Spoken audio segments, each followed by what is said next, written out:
surprised at how tall you are.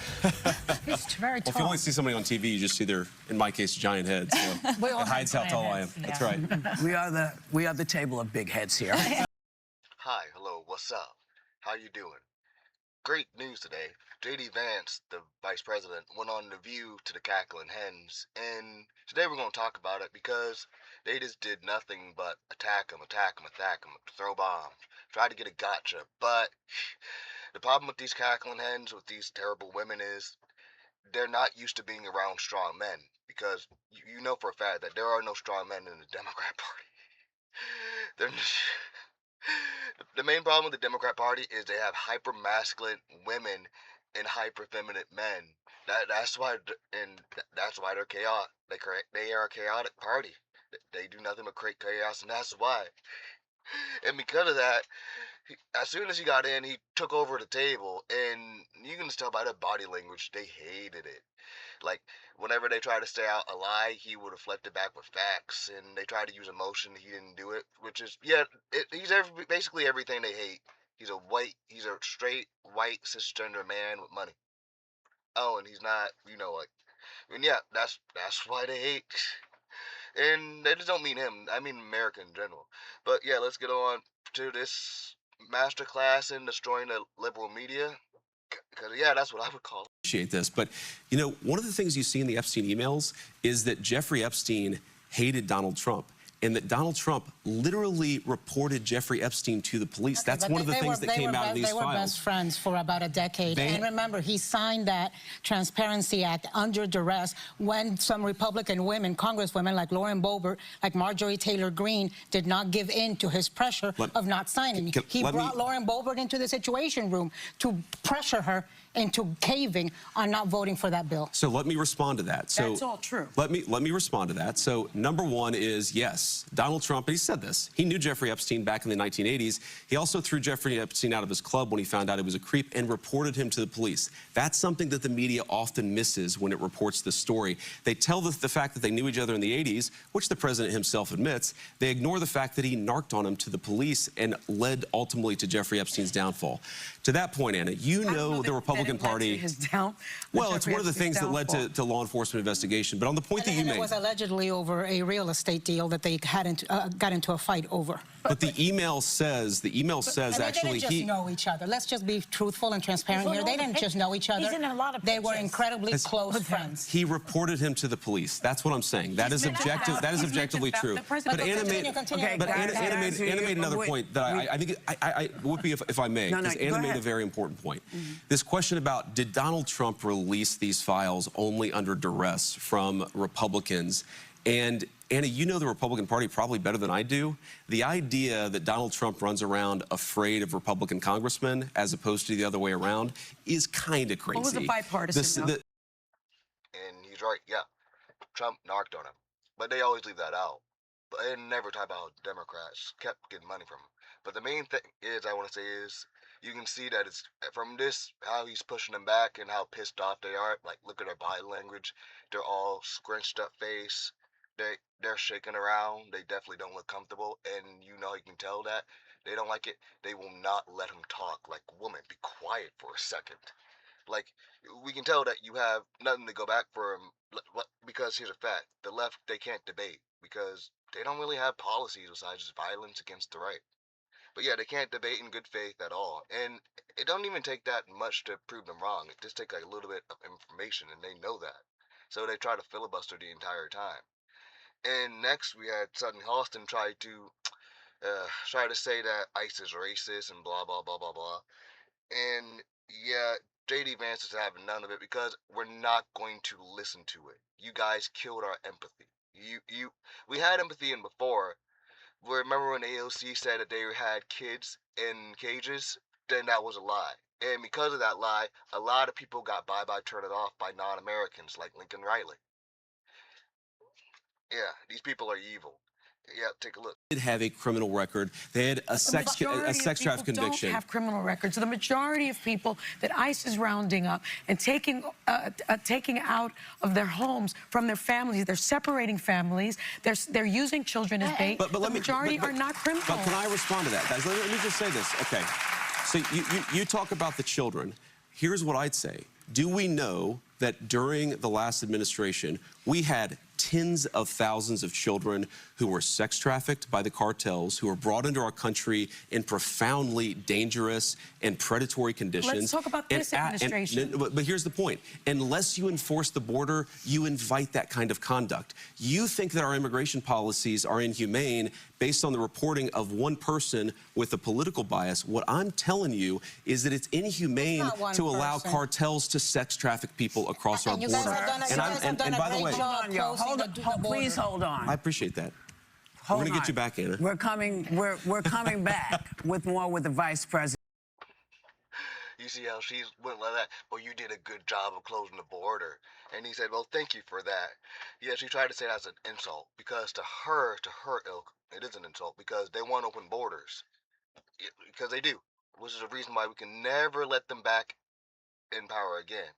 And yes, I agree with JD Vance. It is inhumane to let in millions of people, or millions, to attack, destroy their lives with many Americans. Which, by the way, the women on The View, they don't care.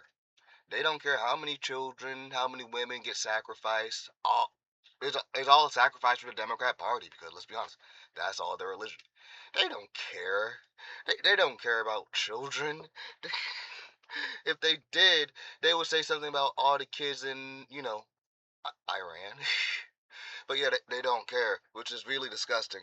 Yeah, anything for the Democrat Party, anything for power and control. If it means the sacrifice of millions and millions, they don't care. Which is why we can never, ever, ever, ever, ever let them back in power ever again. And then they started to go on and say, like, what are you willing to stop for power?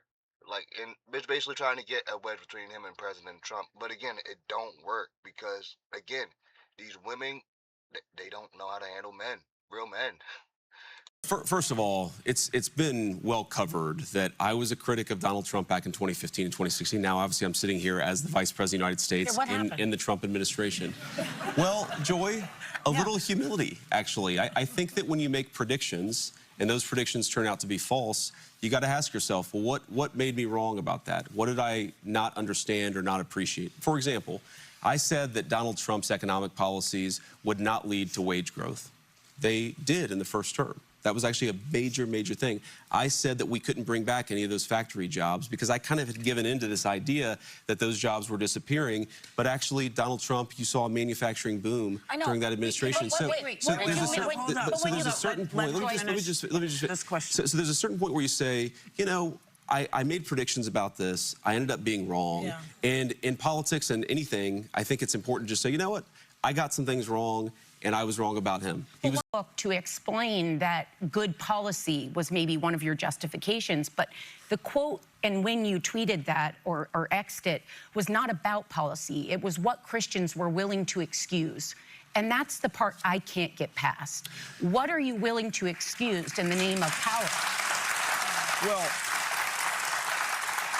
I would say fundamentally that one of the things I underappreciated about Donald Trump is that so many of the things that people said about him weren't actually true. Again, you talk about humility, okay? So I see Donald Trump, I see a clip of him, or I see not even a clip of him, but reporting about something that he said, and I take it at face value. For example, let's just go back to one of the most controversial things Donald Trump said during the first term that I was wrong during the first campaign, is that I was led to believe by the stories. I read stories that said Donald Trump said that all Mexicans were rapists. He never said that.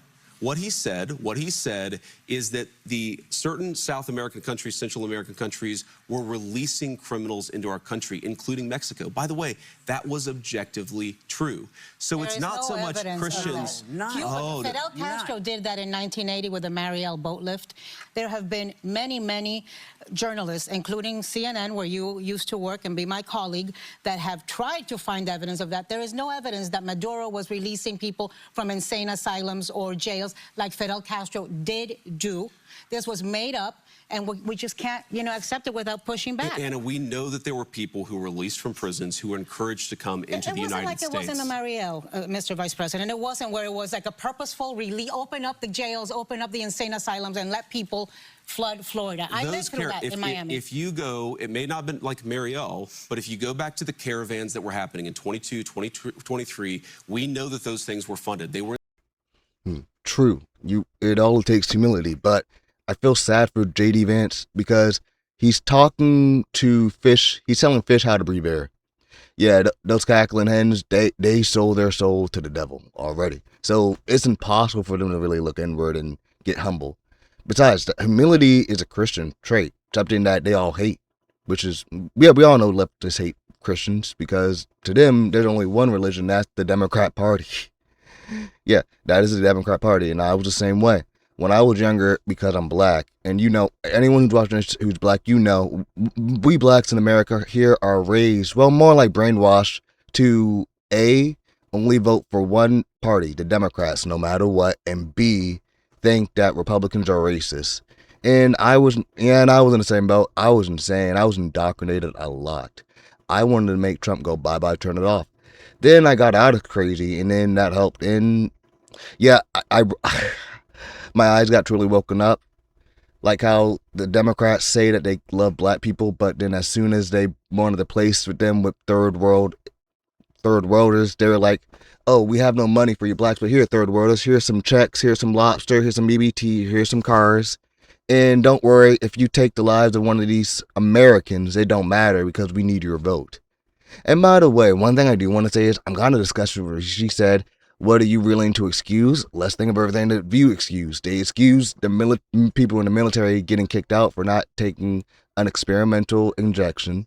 They excused of Christian parents getting arrested for simply praying outside. They excused the FBI looking at parents because they didn't like transgender ideology in their house. They excused Afghanistan withdrawal. They excused, honestly, a lot. They will excuse anything for the Democrats because that is their religion. And it really does piss me off whenever they try to bring religion into it because we all know they hate it.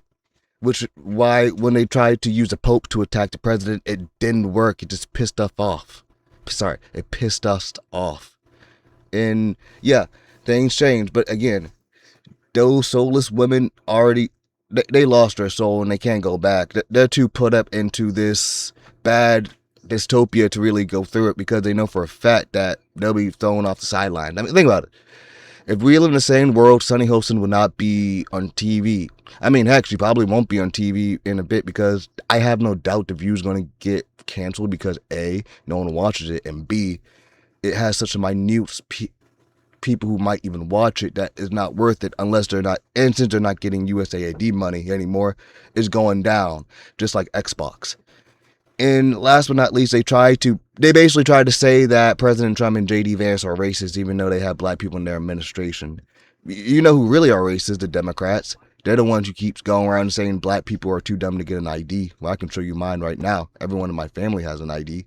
Oh, and they still do segregation. I mean, like in the redistricting, the reason they keep losing because every time they make they redistrict, they always do it by race. Why? Because black people vote for Democrats at 90%, even though it's pathetic because they get nothing from it. You get nothing for voting for these communist Marxists. But I think everybody is welcome in our political coalition. Frankly, even if you didn't vote for us, everybody is welcome in our country so long as you're an American citizen with the duties and the legal obligations and rights to be here. But let me just give you an example of this. Yeah. Okay, so you say that we're anti-minority or anti-black. No, I didn't say that. I asked. See? Well, okay, fine. Fair. Don't start any stuff with me, man. Don't get me in trouble. Don't start no stuff with me. But I misinterpreted your question, but let me answer your actual question there. What I'm saying, I think, okay, look at Washington, D.C. One of the most democratic and one of the blackest, by a share of population, blackest cities in the United States of America, has seen a radical decrease in violent crimes and sexual assaults and in murders. We have tried to take the crime issue seriously, in part because we believe everybody, whether you're black or white or rich or poor, deserves to live in a safe neighborhood. Why does the crime? Where does the crime step in? This is not about crime. This is about lost their jobs. Right. This is about human rights. What you're saying is we got to do more on the economy. And black history has been erased from public spaces. Black history is not erased from public spaces. Guys, we do have to get to Iran when we get back. There's some very important news to I'm telling you, we celebrate black history. We celebrate all American history in this administration. You guys might be skeptical of this, but I promise you it's true. And you know what's the funniest thing about them keep calling President Trump a racist? No one believes it. I mean, heck, 1 in 3 black men voted for Trump right here. I voted for Trump, and that number keeps going. Why? Because it's obvious. The Democrats do nothing for blacks. All they do is they keep them in their black plantations to get votes and make sure that it's always bad so they can always blame whitey. And so they always get infinite votes. And they've been doing that for 60 years and still got nothing from it. Yeah. And yeah, and this was just one big show how A, the Democrats cannot debate, and B, masculinity is 100% back. All right, man. But yeah, JD Vance did a great job with dealing with those annoying women. Like, all they really need to do is go back to the kitchen and just cook. Like, aren't they married except for Whoopi? Because who would do that one? It don't matter. But yeah, they just need to go back to the kitchen and cook their man's a husband. Or if they don't have a man, just be lonely and deal with that. But at the end of this, I like to go through a Bible that really does show what's going on. Ezekiel 38:8.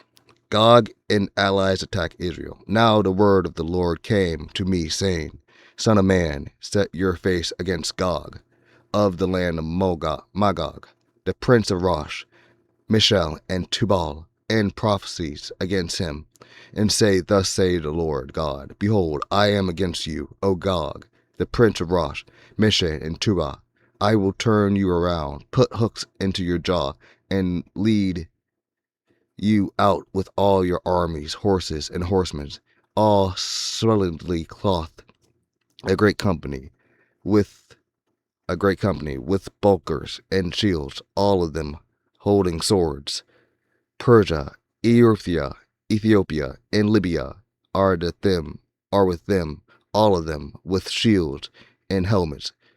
Gomar and all its troops, the horses of Togarmash from the far north, and all its troops, many people are with you. Prepare yourself and be ready, you and all your companies that are gathered about you, and be a guard for them. After many days you will be visited in the later years, and you will come into the land of those brought back from the sword and gathered from many people on the mountain. Thank you. This has been the Navigator Podcast. Come back again soon. Don't be afraid to like and comment and subscribe.